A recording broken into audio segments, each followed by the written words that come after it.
All right, today we're tackling one of the most critical partnerships shaping the world right now, the growing axis between Russia and Iran. So let's jump right in.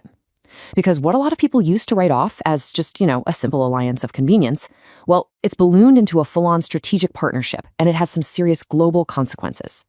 And honestly, this quote says it all. For years, the general thinking was that the relationship between Moscow and Tehran was purely transactional. But what the analysis shows us is that that's just not the case anymore. We're talking about a really fundamental shift, a hardening of ties that changes the security calculus for everyone.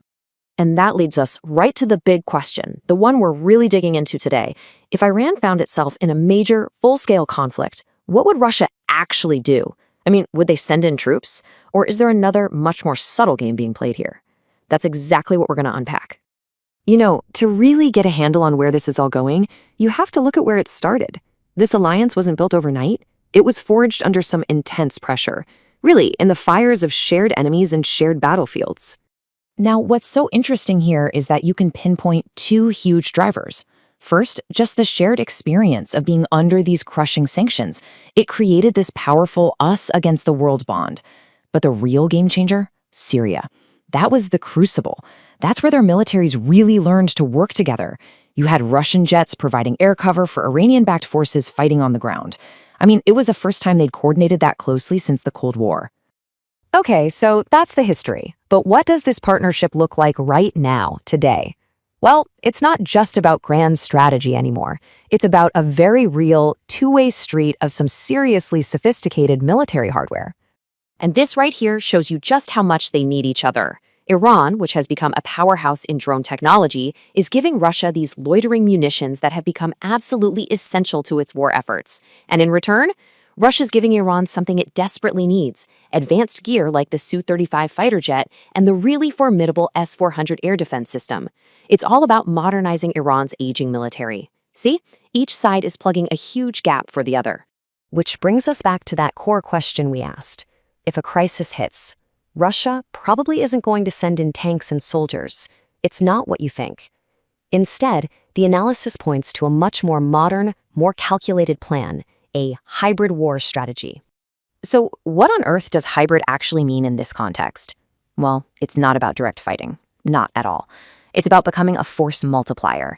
It's about giving your ally the tools, the intelligence, and the technological edge it needs to defend itself, all without ever firing a single Russian shot. And here's the playbook. First up, Russia would use the Caspian Sea as a kind of secure superhighway to funnel gear and expertise straight into Iran. Second, it would provide real-time satellite data, basically giving Iran the eyes to see an attack coming from miles away.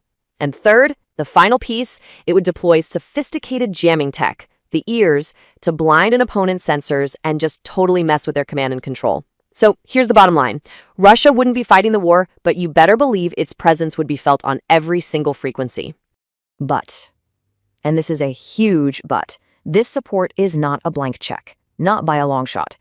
The Kremlin is playing a very, very dangerous balancing act here, weighing its loyalty to Iran against the massive risks of getting sucked into another major war. This table just lays the whole dilemma out perfectly. On one hand, Russia absolutely cannot afford to lose its number one partner in the Middle East, and it wants to push for a multipolar world where one country doesn't call all the shots. But on the other hand, its resources are already stretched pretty thin. Opening another front could be totally catastrophic. And it brings up the most dangerous risk of all, a direct clash with the West. And that leads us to this key concept from the source, Russia's role as a strategic spoiler. The goal isn't to win a war for Iran. Nope. The goal is to make any military action against Iran so ridiculously difficult and costly that no one else would even want to try it. It's about jacking up the price of admission so high that nobody wants to pay. So what does this all add up to?